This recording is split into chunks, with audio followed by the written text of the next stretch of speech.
Okay, so we have transparency,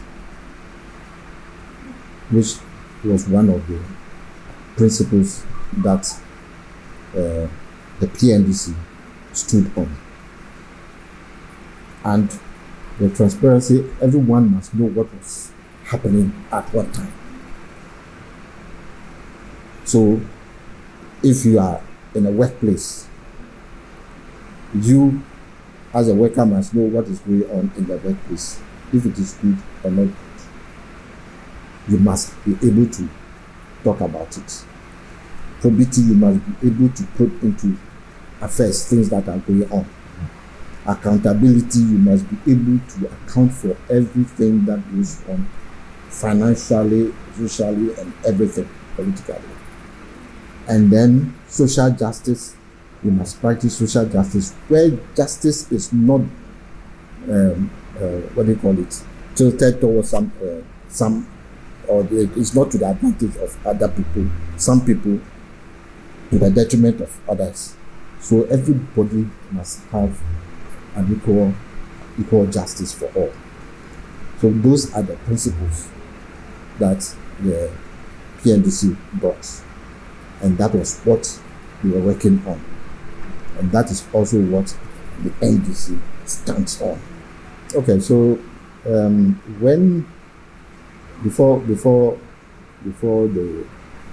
coming of Rawlings, the years before the coming of Rawlings, that was during the Liman regime.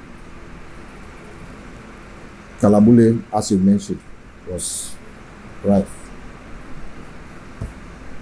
Sometimes you go to the market to buy, let's say, a piece of cloth. The cloth will be hidden somewhere, but then the piece of it will be tied around a broom, and there are several of them.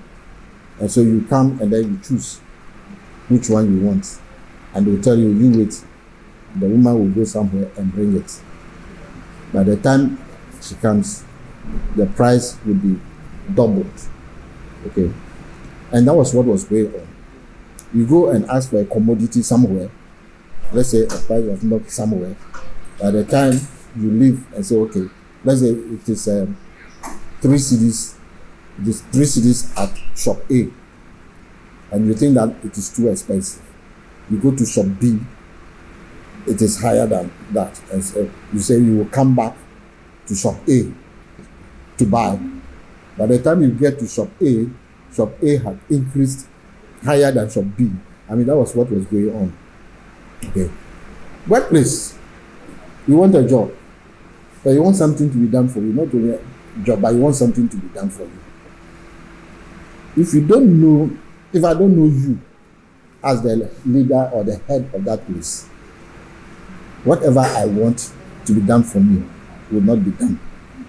And so that kind of thing was killing the society. People were not getting jobs to do. Job opportunities were not open to everybody. Okay.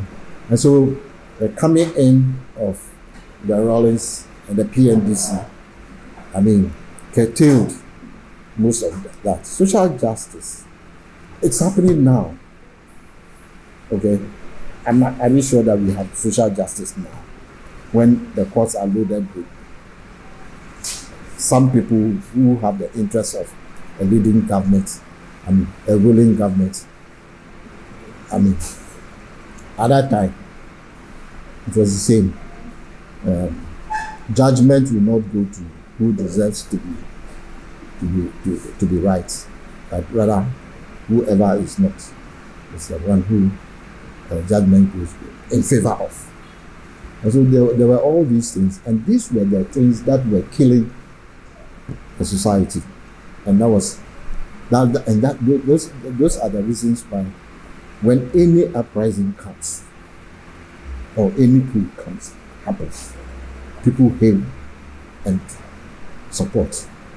And if you look at our conditions now, I mean, what happened in June 4, what happened in 31st December 81,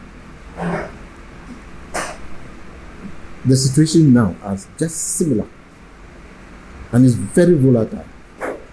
But because of that promise that or statement that we always made, that what he did in 81 will be the last of all uprisings and coups.